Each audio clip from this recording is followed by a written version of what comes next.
মানুষ আর জিন এই শুক্রবারের ব্যাপারে বেশি উদাসীন, গাফেল। নবী বলেছেন, তা আমরা যেন গাফেলদের অন্তর্গত না হই। আর অন্য অন্য সৃষ্টি তারা উদাসীন নয়, তারা নিজেরা আজকের এই গজব থেকে বাঁচার জন্য সর্বদাই আল্লাহ তাআলার কাছে তারা প্রার্থনা করে, মুক্তির প্রার্থনা করে। বিশেষ করে সূর্য যখন উদিত হয় শুক্রবার, ওই সময়ে অন্যান্য মাখলুক তারা শঙ্কিত থাকেন। আমরা গত সপ্তাহে শুক্রবার ভূমিকম্প গেছে না ভাই? গেছে। কিয়ামত কখন ঘটবে আপনি জানেন? আমরা কেউ জানি না। নবী করিম সাল্লাল্লাহু আলাইহি ওয়াসাল্লাম একটু আভাস দিয়েছেন মাত্র। তিনি বলেছেন সম্ভাব্য শুক্রবার কিয়ামত হবে। কি হবে? আল্লাহ তাআলা আদমকে সৃষ্টি করেছেন শুক্রবার। এই জমিন একদম ধ্বংস হয়ে যাবে, কিয়ামত সংঘটিত হবে শুক্রবার, সম্ভাব্যভাবে বলেছেন। কিয়ামতের জ্ঞান একমাত্র আল্লাহ তাআলার কাছে অধিক। কিয়ামতের জ্ঞান কার কাছে? এই জমিন তুলার ন্যায় উঠতে থাকবে। তবে আমাদের নবী, বিশ্বনবী মুহাম্মদ সাল্লাল্লাহু আলাইহি ওয়াসাল্লামের দোয়ার কারণে এই উম্মত সমূলে ধ্বংস হবে না। কি হবে না বলেন তো? এই উম্মত সমূলে ধ্বংস হবে না। কার দোয়ার কারণে? নবী করিম সাল্লাল্লাহু আলাইহি ওয়াসাল্লামের দোয়ার কারণে। কথাগুলো তীক্ষ্ণভাবে বোঝেন। আল্লাহ তাআলা তিনি বলছেন, আমার হাবিব এই জমিনে থাকবে আর আমি এই জমিনকে ধ্বংস করব, তা কখনোই নয়। একটা কারণ, নবী উপস্থিত থাকার কারণে এই জমিন ধ্বংস হবে না। আমাদের মাঝে এখন কি নবী আছে? আছে কি? আর নাই। আর একটা, এই জমিনে কোরআন থাকার কারণে আল্লাহ বলেন, কোরআন যেখানে আছে, যে জমিনে কোরআন আছে সেই জমিনকে আমি সমূলে ধ্বংস করব না। সুবহানাল্লাহ বলেন। কোরআন তো আমরা মানব ভাই, এই যারা মানবে তারা তো নাজাত পেয়ে গেল। তাহলে কি সমূলে ধ্বংস করবে আল্লাহ? না। আল্লাহ তাআলা অন্যত্রে বলেন, আমার এই বান্দারা আমাকে ডাকবে আর আমি ওই বান্দাদেরকে ধ্বংস করব, এটা হতেই পারে না। সুবহানাল্লাহ বললেন না? তাহলে যে বান্দারা আল্লাহ তাআলাকে ডাকবে, ওই বান্দাদেরকে আল্লাহ তাআলা কখনোই সমূলে ধ্বংস করতে পারে না। তো কিয়ামত হবে নিশ্চিত। এই সমস্ত আযাব থেকে বাঁচার জন্য কয়েকটি সিফাত অর্জন করতে হবে। ভূমিকম্প কেন হয়? আমাদের কারণে হয়। আল্লাহ তাআলা এই জমিনকে 3 ভাগ পানি দিয়ে সৃষ্টি করেছেন, 1 ভাগ মাটি। কি করেছেন? 3 ভাগ পানি দিয়ে সৃষ্টি করেছেন, 1 ভাগ মাটি। আল্লাহ তাআলা সবার প্রথম সৃষ্টি করেছেন কলমকে। এরপরে যতগুলো আল্লাহ তাআলা সৃষ্টি করেছেন সব পানি দিয়ে সৃষ্টি করেছেন। সুবহানাল্লাহ বলেন। আল্লাহর সৃষ্টির প্রথম কি? কলম। তারপরে আল্লাহ তাআলা বলেছিলেন, তুমি লেখো, কলম লেখো। যেদিন কলমকে সৃষ্টি করা হয়েছে সেদিন থেকে আল্লাহ তাআলার হুকুমে কিয়ামত পর্যন্ত যা ঘটবে, যা হবে, আল্লাহ তাআলা একদিনে লিখেছেন। সুবহানাল্লাহ বলেন। আল্লাহ তাআলা কলমকে সৃষ্টি করার পরে পানি সৃষ্টি করেছেন। পানির মাধ্যমে আল্লাহ তাআলা সকল কিছুকে সৃষ্টি করেছেন। এরপরে যখন জমিন সৃষ্টি করেন, জমিন সৃষ্টি করার পরে এই জমিন থরথর করে কাঁপতে থাকে। এই জমিন কি হয় ভাই? কাঁপতে থাকে, কাঁপতে থাকে। যখন এই জমিন থরথর করে কাঁপে, আল্লাহ তাআলা তখন এই জমিনকে স্থির করার জন্য পেরেক হিসেবে পাহাড়কে সৃষ্টি করলেন। কি সৃষ্টি করছেন? পাহাড়কে যখন সৃষ্টি করছে, এই জমিনের নড়াচড়া একদম স্টপ হয়ে গেছে। আপনারা যে হাঁটেন, এই জমিন যদি নড়ে আপনারা কি চলতে পারবেন? আপনি কি হাঁটতে পারবেন? ওই যে একবার এই গত শুক্রবার ভূমিকম্প হয়েছে না, অনেকে মারা গেছে, আমাদের এই দেশের অনেকেই মারা গেছে। কিন্তু ভূমিকম্পটা আল্লাহ তাআলার পক্ষ থেকে এমনি এমনি আসে না, আমাদের নিজেদের কারণে আসে। আমাদের নিজেদের অপরাধের কারণে ভূমিকম্প হয়। এই জমিন সহ্য করতে পারে না কিছু কিছু বিষয়। তার মধ্যে এক, যে বান্দা জুলুম করে, জুলুম, এই জুলুমের অপরাধ আল্লাহ তাআলা সহ্য করতে পারেন না, জমিনও সহ্য করতে পারেন না। এই জমিনে অপরাধ, গান বাজনা, রম্য নাটক, উলঙ্গতা, অশ্লীলতা, এইটা আল্লাহ তাআলা সহ্য করতে পারে না। এটার কারণে ভূমিকম্প হয়। গত কিছুদিন পূর্বে তুরস্কের ভূমিকম্প শুনেছেন আপনারা? বিভিন্ন মিডিয়াতে প্রকাশ করেছে। সমুদ্রের প্রান্তে সেই তুরস্কের যে ভূমিকম্প হয়েছিল, সমূলে ডেবে গেছে। ডুবুরিরা ভিতরে ঢুকে দেখে সবাই মূর্তি হয়ে গেছে। অপরাধটা কী ছিল?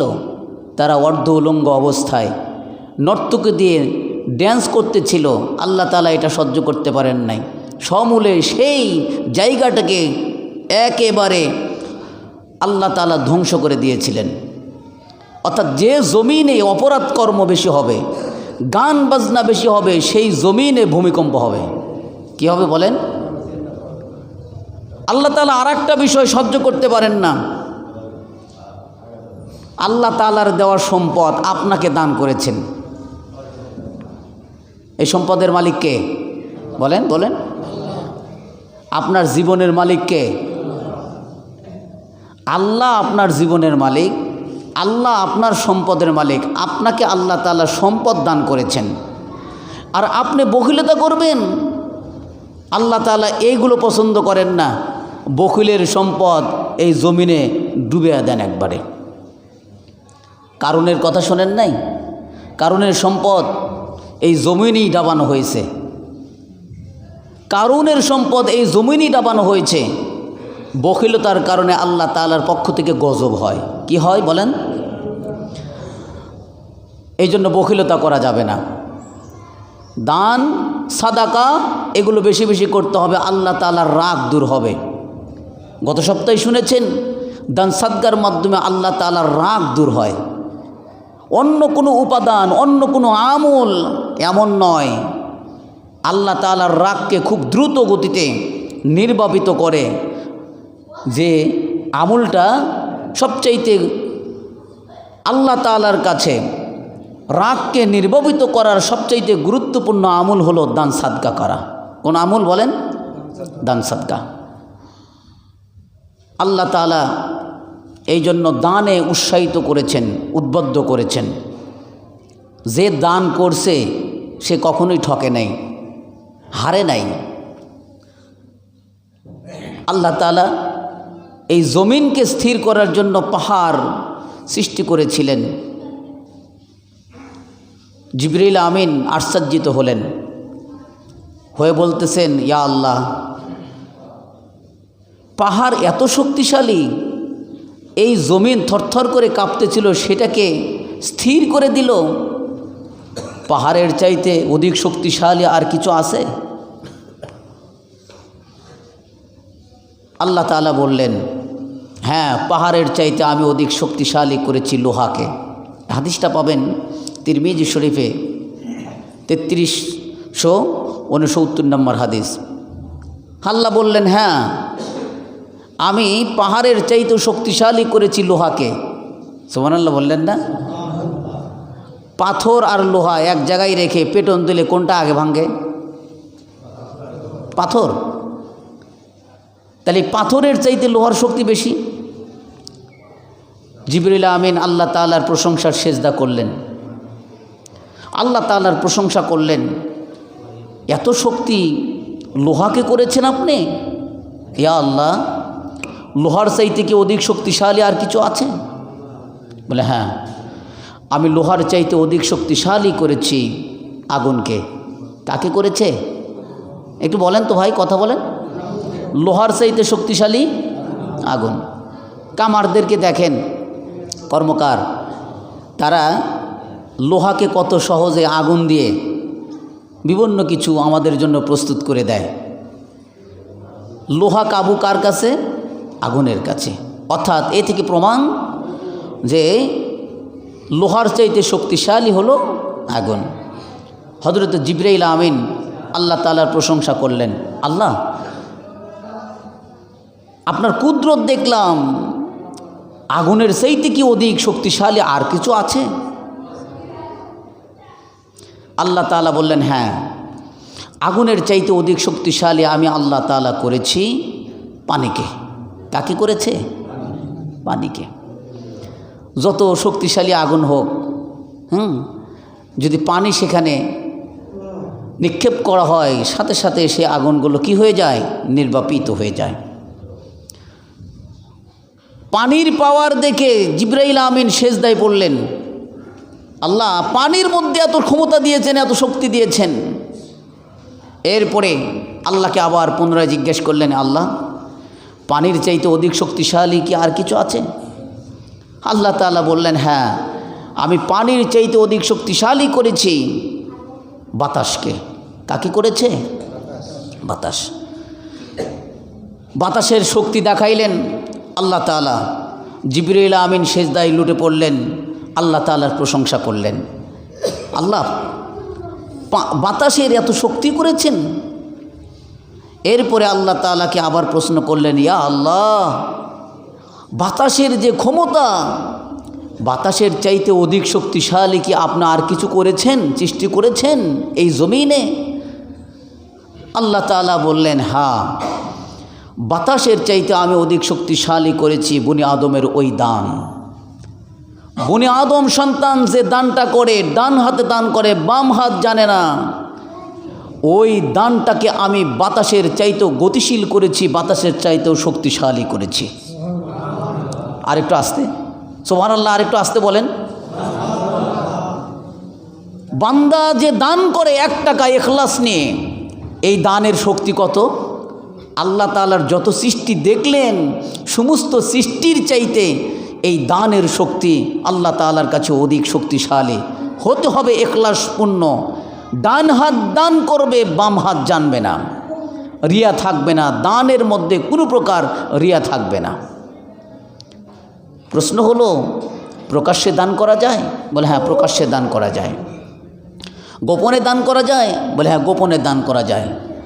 প্রশ্ন হলো, প্রকাশ্যে দান করা আর গোপনে দান করা কোনটা উত্তম? নবী বলেন, প্রকাশ্যে দান করার চাইতে গোপনে দান করা হলো উত্তম। সুবহানাল্লাহ বলেন। তবে কিছু কিছু ক্ষেত্রে মানুষকে উদ্বুদ্ধ উৎসাহিত করার জন্য আমার নবী সাল্লাল্লাহু আলাইহি ওয়াসাল্লাম প্রকাশ্যে দান করার প্রতিযোগিতা নিয়েছেন। সুবহানাল্লাহ বলেন। যেমন তাবুক যুদ্ধের অভিযানে নবী করিম সাল্লাল্লাহু আলাইহি ওয়াসাল্লাম প্রতিযোগিতা নিয়েছিলেন, সাহাবীদেরকে বলেছিলেন, তোমাদের মধ্যে কে কতটুকু সম্পদ দিয়ে আল্লাহ তাআলার পথে সাহায্য করতে পারো? যার যতটুকু সামর্থ্য রয়েছে ততটুকুর মধ্যে সাহাবীরা দান করা শুরু করলেন। হযরতে আবু বকর রাদিয়াল্লাহু তাআলা আনহুর দানটা দেখার জন্য আল্লাহ রাসূল সাল্লাল্লাহু আলাইহি সাল্লাম প্রত্যাশী ছিলেন, আবু বকর কখন আসবে। কিন্তু আবু বকর লজ্জায় আসতেছে কম। অন্যান্য সাহাবী দান করেছে, গুরুত্বপূর্ণ বড় বড় সাহাবীরা তারা দান করেছে। ওমর রাদিয়াল্লাহু তাআলা আনহু এইবার ভাবছেন যে আমি এইবার কোনোবার হযরতে আবু বকর রাদিয়াল্লাহু তাআলা আনহুকে হারাতে পারে নাই, এইবার আবু বকরকে হারায়া দেব। কেন? বলে আবু বকর রাদিয়াল্লাহু তাআলা আনহুর সমস্ত সম্পদ ইসলামের জন্য ব্যয় করে দিয়েছে, তার আর কিচ্ছুই নাই। এই চিন্তাই ধর্মীয় কাজে, নেক কাজে প্রতিযোগিতা থাকা। আল্লাহ নবী সাল্লাল্লাহু আলাইহি সাল্লাম তিনি বলেছেন, বাদিরু বিল আমাল, নেক কাজে তোমরা অগ্রগামী হও, প্রতিযোগিতা করো, একে অপরে পার হয়ে যাও। আমরা দৌড় প্রতিযোগিতা করি না, একজনের থেকে আরেকজন এগিয়ে যাওয়া, এর নাম হলো বাদিরু। এর নাম কি বলেন? অর্থাৎ নেক কর্মে প্রতিযোগিতা করার কথা আল্লাহ তাআলার নবী বলেছেন। সেই জন্য ওমর রাদিয়াল্লাহু তাআলা আনহু নেক কর্মে এগিয়ে যাবে। এইবার আবু বকরকে হারা দেব। আবু বকর রাদিয়াল্লাহু তাআলা আনহু তার সম্পদ নিয়ে আসলেন। ওমর দিলেন সম্পদের, তার সংসারের সম্পদের অর্ধেক। তাহলে অর্ধেক সম্পদ, একটা সংসারে অর্ধেক সম্পদ যদি দেয় অনেক না, অনেক। কিন্তু আবু বকরের রাদিয়াল্লাহু তাআলা আনহু নাই কিচ্ছু, সে কি দিবে? এই আনন্দে যে আমি দানের ক্ষেত্রে আবু বকরকে এবার হারিয়ে দেব। আল্লাহর নবী সাল্লাল্লাহু আলাইহি সাল্লাম আবু বকরের প্রত্যাশা করছেন। আবু বকর রাদিয়াল্লাহু তাআলা আনহু একটা পোটলার মধ্যে কি যেন নিয়ে এসেছে। নবী করিম সাল্লাল্লাহু আলাইহি সাল্লাম জিজ্ঞেস করলেন আর মুস্কি মুস্কি হাসলেন। আল্লাহ তাআলা এর আগেই জিবরাইলের মাধ্যমে আল্লাহর নবীকে অবগত করে দিয়েছেন। সুবহানাল্লাহ বলেন। বলে দিয়েছেন আজকের দান, সবচেয়ে উত্তম দান, শ্রেষ্ঠ দান হলো আবু বকর রাদিয়াল্লাহু তাআলা আনহুর। কীভাবে?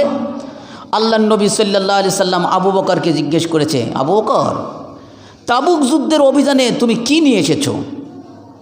যে প্রশ্নটা অন্যান্য সাহাবীদের কেউ করেছিলেন, একই প্রশ্ন হযরত আবু বকর রাদিয়াল্লাহু তাআলা আনহুকে করলেন।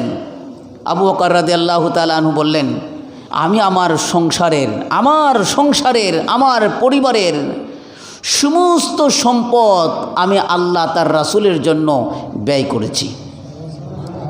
আমি আল্লাহ তার রাসূলের জন্য বরাদ্দ করে দিয়েছি। বাড়িতে কি রেখে এসো?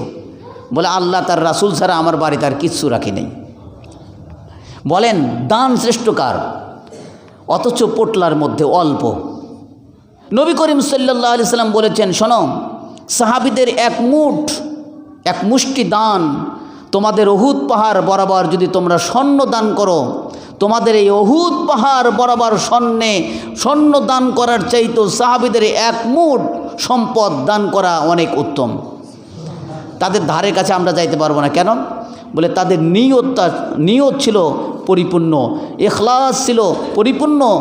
সহি নিয়তে অল্প হলেও আল্লাহ তাআলা সেটাকে বেশি গ্রহণ করেন।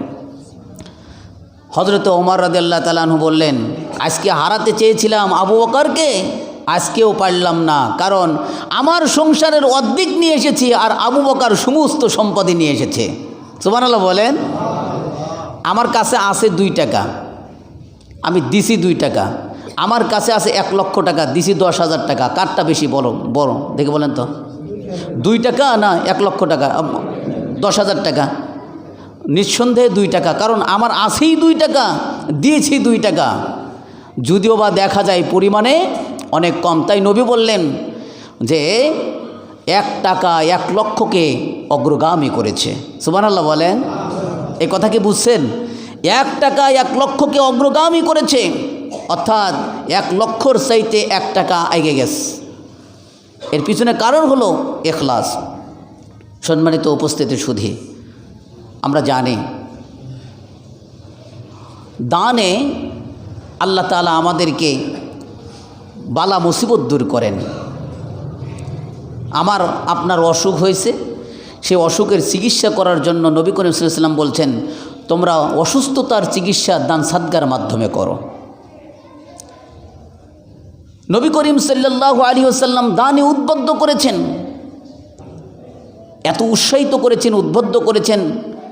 সাহাবীরা তাদের যখন আল্লাহর নবী সাল্লাল্লাহু আলাইহি সাল্লাম আদেশ করতেন, তাদের কাছে যার জাত থাকতো নবীর জন্য, আল্লাহর পথের জন্য তা বরাদ্দ করে দিত। সুবহানাল্লাহ বলেন।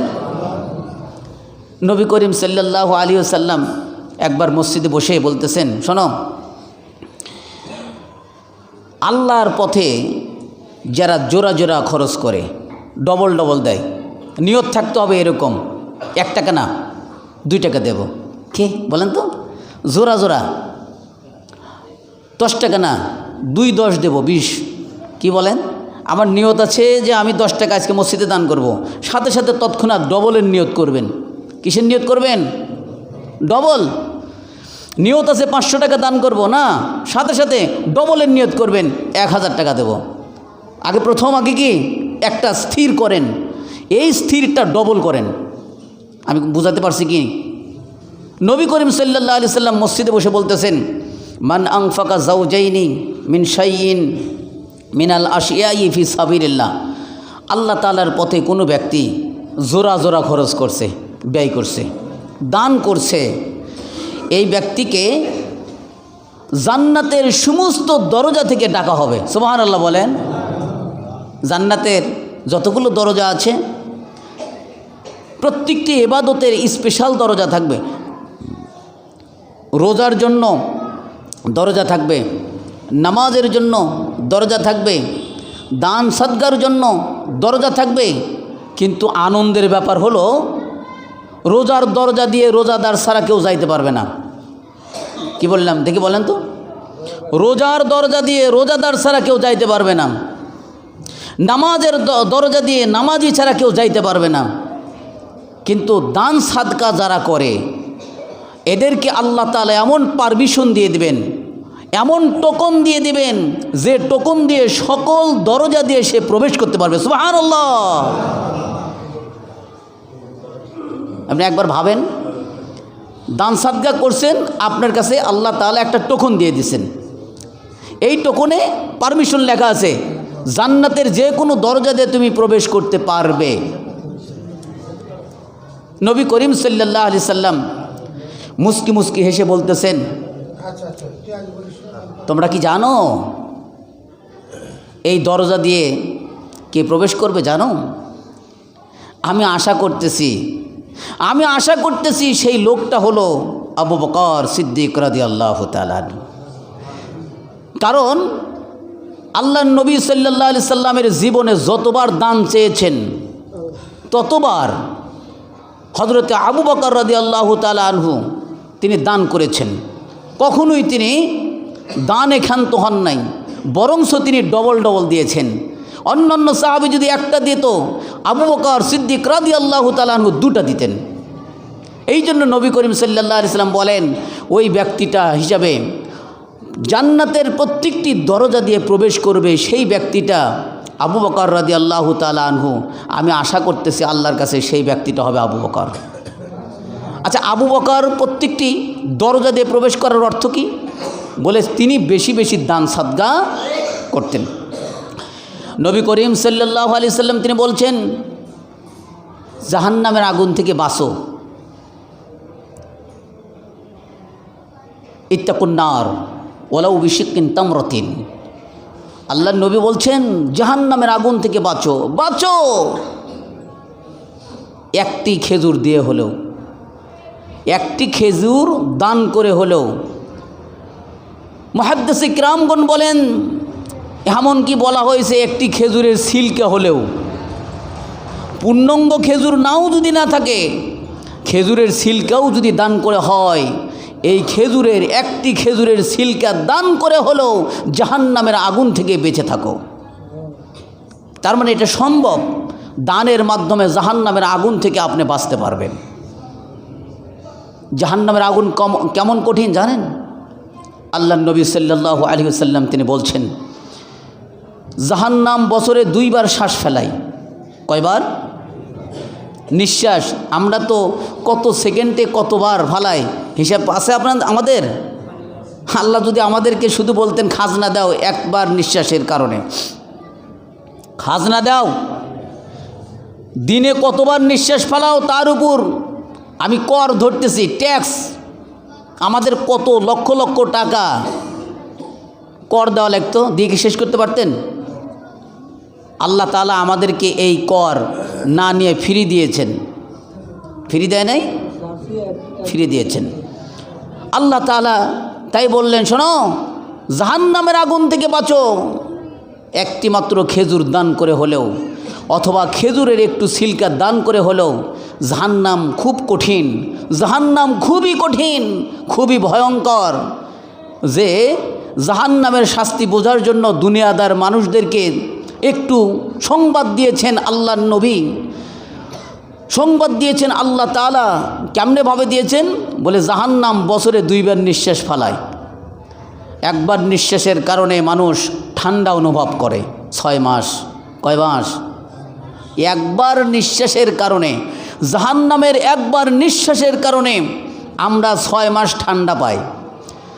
জাহান্নামের একবার নিঃশ্বাসের কারণে 6 মাস আমরা গরমে থাকি। কি থাকি বলেন? জাহান্নামে 2 প্রকারের শাস্তি বেশি হবে। একটি হলো উত্তপ্ত আগুনের তাপ, আর একটা হলো শীতাতপ, আর একটা হলো ঠান্ডা বরফের শাস্তি। জাহান্নামের শাস্তি আল্লাহ তাআলা দেবেন।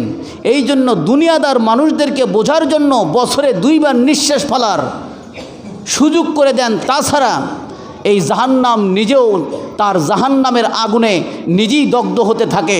আল্লাহর কাছে অনুমতি চায়, আল্লাহ আমাকে নিঃশ্বাস ফেলার সুযোগ দেন, অন্যথায় আমি পুড়ে গেলাম। তখন জাহান্নামকে আল্লাহ তাআলা আদেশ দেন, ঠিক আছে তুমি নিঃশ্বাস ফেলাও, একবার নিঃশ্বাস ফেলাই।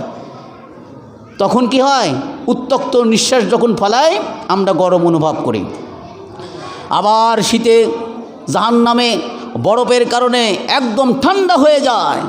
এরপরে আল্লাহর কাছে আবার আবেদন করে, আল্লাহ আমি অত্যাধিক ঠান্ডা হয়ে গেছি, আমাকে একবার নিঃশ্বাস ফেলার সুযোগ করে দেন। আল্লাহ তাআলা আবার তাকে নিঃশ্বাস ফেলার সুযোগ করে দেন। জানেন, এই জাহান্নাম স্তব্ধ হয় না, অনবরত এইভাবে শাস্তি চালু থাকতে থাকে। আল্লাহ তাআলা হালমিম মাজিদ, আল্লাহ তাআলার কুদরতি বাম পা জাহান্নামের উপর রাখবে। রাখার পরে এই জাহান্নাম স্টপ হবে। এর আগে জাহান্নামের এই রকম অস্থিরতা কখনোই কমবে না। নবী করিম সাল্লাল্লাহু আলাইহি সাল্লাম বলেছেন, জাহান্নাম শুধু বলতেই থাকবে হালমিম মাজিদ, আর কিছু আছে কি, আর কিছু আছে, আমার ক্ষুধা নিবারণ হচ্ছে না। জাহান্নামের খাদ্য হবে এই সমস্ত বখিল মানুষ, জাহান্নামের খাদ্য হবে এই সমস্ত গুনাহগার মানুষ। জাহান্নাম এই সমস্ত অহংকারী ব্যক্তিদেরকে গিলে খাবে, যারা সম্পদ পেয়ে অহংকারী করে, যারা সম্পদ পেয়ে মানুষের উপর জুলুম করে, যাদের দুনিয়াতে দাপট বেশি, জাহান্নাম বলে আমি তাদের জন্য খোরাক হিসাবে আছি। ওই সমস্ত দাপটওয়ালা ব্যক্তিদের খোরাক হবে জাহান্নাম, জাহান্নাম তাদেরকে খাবে। আর দুনিয়াতে যারা নম্র ভদ্র সভ্য, দান করে, উদার অমায়িক, মানুষের সাথে সুন্দর আচরণ করে, জান্নাত বলে আমাকে দেখতে কঠিন, বাহির থেকে আমাকে দেখতে কঠিন, কষ্টদায়ক মনে হয়, কিন্তু ভিতরে আরামদায়ক। আর জাহান্নাম হবে বাহির থেকে দেখতে খুব আরামদায়ক, ভিতরে খুব কঠিন। কথা বুঝছেন? জাহান্নাম আরাম দিয়ে ঘেরা। দুনিয়াতে যত আরাম আছে মনে করবেন এরা কিয়ামতের ময়দানে বেরামে থাকবে। দুনিয়াতে যারা কষ্ট করে আখিরাতে তারা আরামে থাকবে, এইটাই বলেছে জাহান্নাম। সুতরাং বখিলতা করা যাবে না। বখিলের সম্পদ পিঁপড়া খায়, নিজে খাইতে পারে না। নিয়ামতের নাশুকরি করা যাবে না। আল্লাহ তাআলা আপনাকে নিয়ামত দান করেছেন, সেই শুকরিয়া আদায় করেন। বুখারী শরীফের মধ্যে একটি ঘটনা আছে, শ্বেত রুগী চেনেন? এই গাও দিয়ে চক্কর সাদা শ্বেত রুগী, কুষ্ঠরোগ, টাকওয়ালা আর এক অন্ধ ব্যক্তি। এই 3 ব্যক্তির কথা হাদিস শরীফে এসেছে। নিয়ামতের শুকরিয়া আদায় করতে হবে। আল্লাহ তাআলা আপনাকে আমাকে নিয়ামত আরও বাড়ায় দেবেন। নিয়ামতের নাশুকরি করবেন, নিয়ামতকে ছিনিয়ে নেবেন। মস্ত বড় ঘটনা সংক্ষিপ্ত করে বলছি। আল্লাহ তাআলা এই 3 ব্যক্তিকে পরীক্ষা করানোর জন্য ফেরেশতা পাঠাই দিলেন। ফেরেশতারা প্রতিদিন দোয়া করে ভাই। যারা দান করে তাদের জন্য ফেরেশতারা প্রতিদিন দোয়া করে। আল্লাহ তাআলা সকালে এবং বিকালে 2 শ্রেণীর ফেরেশতা প্রেরণ করেন, নাজিল করেন। যারা দান করতেছে তাদের জন্য নাজিল করেন, যারা দান করছে না তাদের জন্য নাজিল করেন। যারা দান করছে তাদের জন্য ফেরেশতারা এসে বলে, আল্লাহ যারা দান করছে তাদের সম্পদকে আপনি বাড়ায়া দেন, সুবহানাল্লাহ বলেন। আর যারা দান করে নাই, বখিলতা করেছে, আল্লাহ ওই শ্রেণীর ফেরেশতা এসে বলতেছে, আল্লাহ তাদের সম্পদকে আপনি ধ্বংস করে দেন, ধ্বংস করে দেন। দুই শ্রেণীর ফেরেশতা, সকালে আসে আর বিকালে আসে। তাহলে দিনের মধ্যে অন্ততপক্ষে আপনার টাকা নাই, 2 টাকা তো আছে, এইটুকু দেন, সকালে 1 টাকা দেন, বিকেলে 1 টাকা দান করেন, আপনি ওই ফেরেশতাদের দোয়ার অন্তর্গত হবেন। আমি কি কথা বুঝাতে পারছি? 2টা সিগারেট না কিনে 2 টাকা দান করেন, অন্যায় অপকর্ম না করে ন্যায়সঙ্গত কাজ করেন, ফেরেশতাদের দোয়া পাবেন।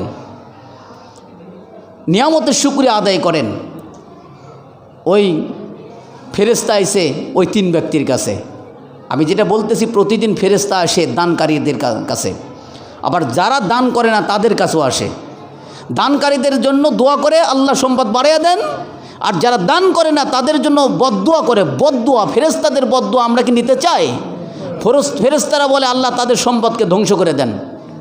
কেমনে দেখেন, বুখারীতে আছে, এসে বলতেছে, শ্বেত রোগীকে বলতেছে তুমি কি পছন্দ করো? বলে মানুষ আমাকে ঘৃণা করে, গাউদা চক্কর চক্কর, ভালো দেখা যায় না। আল্লাহ যদি আমার চেহারাকে সুন্দর করে দিত, আমি এটাই পছন্দ করি, আর কিছু না। ওই ফেরেশতা হাত বুলায় দিলেন, হাত বুলায় দোয়া করলেন, এবং তুমি সম্পদের মধ্যে কি পছন্দ করো? তো ওর যেটা পছন্দ সেটাই, অনেক বড় কথা। সে নিজেকে গাভী নিয়ে নিল। কি নিছে? গাভী, গরু। এরপরে ফেরেশতা চলে গেছে, আর এক ব্যক্তির কাছে এসে, অন্ধ ব্যক্তি, তুমি কি পছন্দ করো? ফেরেশতা এই প্রশ্নে অন্ধ ব্যক্তি বলতেছে, আমার কিচ্ছু চাওয়া পাওয়ার নাই। জানবেন দুনিয়াতে যার যেটা শর্ট, দুনিয়াতে যার যেটা কমতি, সেটার তামান্না কত বড় হয় সেটা ওই ব্যক্তি বুঝতে পারে। যার হাত নাই তার হাতের মর্যাদা তার কাছে অনেক বেশি, যার চোখ নাই চোখের মর্যাদা তার কাছে অনেক বেশি। কে? যার টাকা নাই টাকার মর্যাদা তার কাছে বেশি। এই জন্য নবী বললেন, উত্তম দান কোনটা জানো? উত্তম দান হচ্ছে তুমি মানে নিঃসম্বল, তোমার কোনো সম্বল নাই, তোমার সচ্ছলতা নাই, অবস্থায় দান করা। তোমার টাকা পয়সা দান করতে মনে চায় না, ওই অবস্থায় দান করা হলো উত্তম। আপনারই দরকার কিন্তু আপনি দান করছেন, এটা হলো উত্তম দান। নবী করিম সাল্লাল্লাহু আলাইহি ওয়াসাল্লাম বললেন, ফেরেশতারা আসলো, ওই অন্ধ ব্যক্তিকে বললেন তুমি কি চাও? বলে আমার চোখটা যদি আল্লাহ দান করতো আমি আর কিচ্ছু চাই না। ফেরেশতা চোখে হাত বুলায় দিলেন, চোখ ভালো হয়ে গেল। এরপরে বললেন তুমি কি চাও? তখন তাকে উট দিয়ে দিল। উট, এটা না লালন পালন করো। এরপরে আর এক ব্যক্তির কাছে গেলেন ওই ফেরেশতারা, সে হলো, একটা হলো শ্বেতরোগী, কুষ্ঠরোগী, আর একটা হলো অন্ধ ব্যক্তি, আর একটা হলো টাকওয়ালা, যার চুল নাই, খারাপ দেখা যায় না ভাই। ওকে বলল তুমি কি চাও? বলে আল্লাহ যদি আমার টাকটা সেরে দিত, চুল গজায় দিত, আমি এটাই পছন্দ করি, আমি আর কিচ্ছু চাই না। তে ফেরেশতারা হাত বুলায় দিলেন, চুল গজে গেল। এরপরে তুমি কি পছন্দ করো? তখন সে ছাগল পছন্দ করে। যা হোক একটু কম বেশি হচ্ছে, সেটা হলো অন্ধ ব্যক্তিকে ছাগল দেওয়া হয়, আর টাকওয়ালাকে দেওয়া হয় উট, আর যে শ্বেতরোগী তাকে দেওয়া হয় গরু। তো এইভাবে দান করলেন এবং বরকতের দোয়া করলেন। ফেরেশতারা বরকতের দোয়া করার পরে সম্পদ বাড়তে থাকে। অনেক বড় ঘটনা। যা হোক,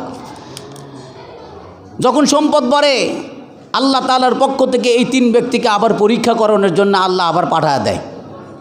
ফেরেশতারা এসে বলে এই সম্পদ থেকে কিছু আমাকে দান করো। বলে না, এই সম্পদ তো আমার অনেক অর্জিত সম্পদ, কষ্টের সম্পদ, এটা দেওয়া যাবে না।